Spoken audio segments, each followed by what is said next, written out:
Hello comic fans, here's Earl Grey.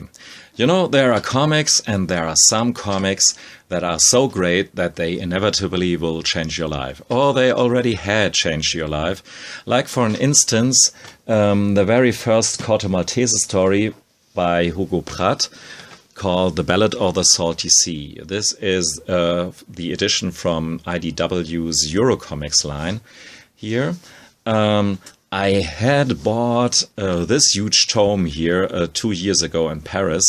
I will show you some pages of this beautiful book here at the end of the video, but this one here is much easier to handle, so I'll stick with this for now.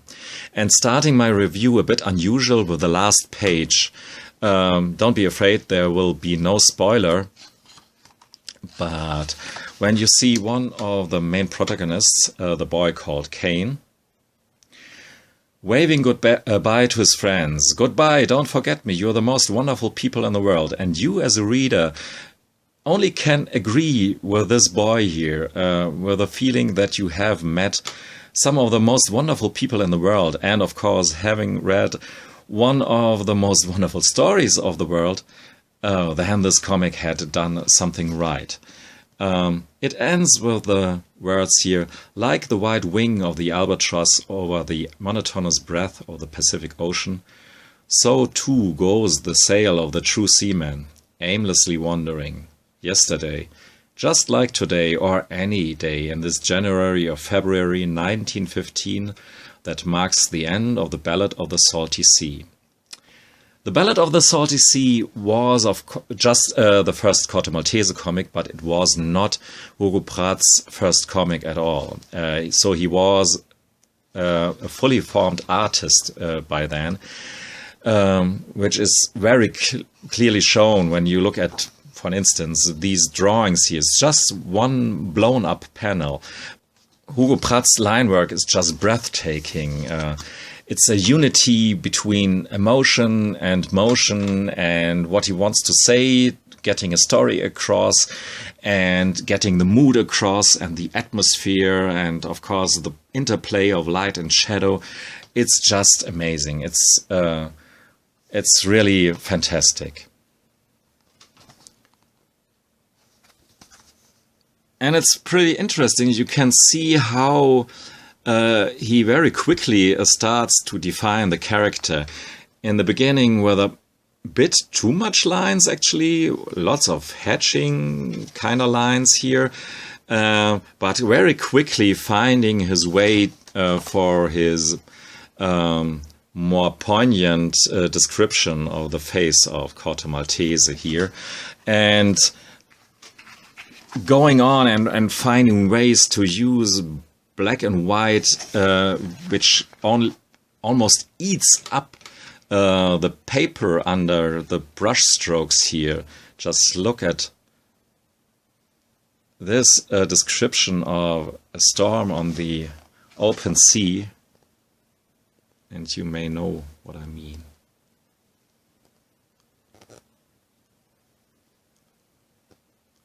Sometimes his brush strokes create some kind of optical boogie-woogie. And then he draws some panels like this here, very exact and insightful portraits of the characters, like this girl here called Pandora, because somewhere in the story, some bad things happening because of her, and this is not, you can't even tell this, take this as a spoiler. And Corto Maltese tries to protect her, and again all these fantastic brush strokes and line works of Hugo Pratt, which owe a lot to Milton Caniff and others, but Hugo Pratt did his very own thing with this. For instance, this series of panels and this almost parodistic telling of is how he saved himself very elegantly and jumping into the water, and here dissolving in the water almost. And as you know, one of the most important rules in comics, all good comics have tentacles. Even this is some kind of silly joke, how this octopus grabs our good old Corto. And again, this fight here taking place underwater with these graphic abbreviations is just splendid. Look at this fantastic page here on the right hand side. We have these very moody depictions of some main characters of the story, drenched in the saturated black and white. By the way, IDW's book here makes good use of the heavy blacks, but sometimes show us that there are grays, and you can see really the stroke of the felt pen somewhere. Yeah, maybe you can see this here. This is a fin of a shark, by the way, and this is not just black, but you can see the strokes of the felt pen in many panels here. So it's almost an artist edition, even though these are, of course, not the original size of the drawings. But back to this page here, and at the end of this very moody page that gives us these wonderful drawings, there's a panel like this one that can't be more minimalistic, but depicts everything that you should know. There's a boat on an open sea and nothing else is going on there. And we have even on the next panel an almost more abstract depiction here of what's going on with this stylized reflections on the open water here. So enough said about the art. As you can hear, I can go on about this forever and ever. The story is as good as the art. Even though it's not perfect. Sometimes a lot of stuff is told through the speech bubbles, and you can see Hugo Pratt wants us to be in the story, and some repetitions, but these are just slight imperfections that make the story here in itself maybe even more enjoyable. But yeah, as you can see, I'm a fan. What's the story here all about? Basically, it's a meeting of Rasputin, yeah, the Russian Rasputin, and Hugo Pratt did a very unique take on him.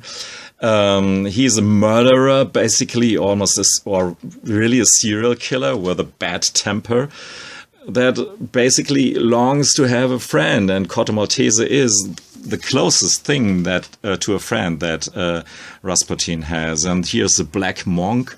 We never see his face, and these crazy dudes here. He's a little emperor, privateer in the Southern Sea, and Rasputin and Corto Maltese trying to do their luck there, sometimes as a pirate, sometimes just trying to survive. And there is a German lieutenant here, and there are British people and Japanese, and all these guys from different cultures meet there at the edge of the civilized world, I want to say, but please take this term in quotes here.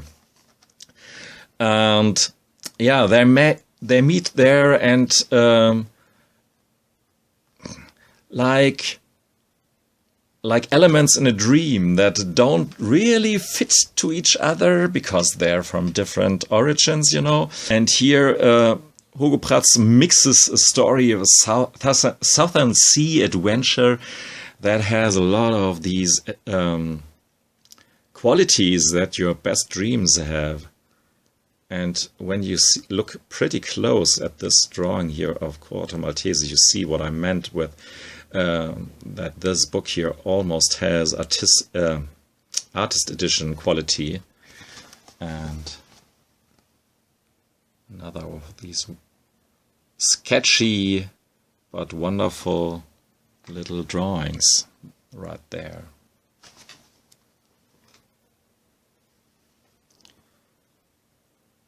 I mean,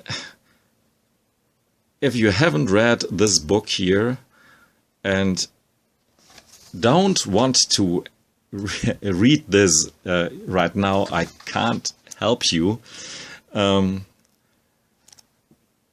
of the books here in the Corto Maltese series are not that great.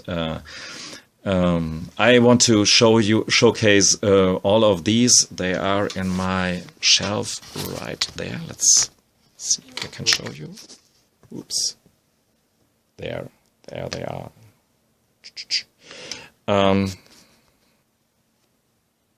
I mean, they're all worth their dollar or euro. But this book here really is the thing. And there are some like Beyond the Windy Isles or Under the Sign of Capricorn.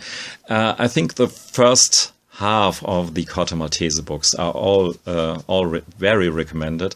But as a starting point, this book here can't be a mistake, especially since it was Hugo Pratt's start with the series, and not the first volume of IDW series called The Early Years.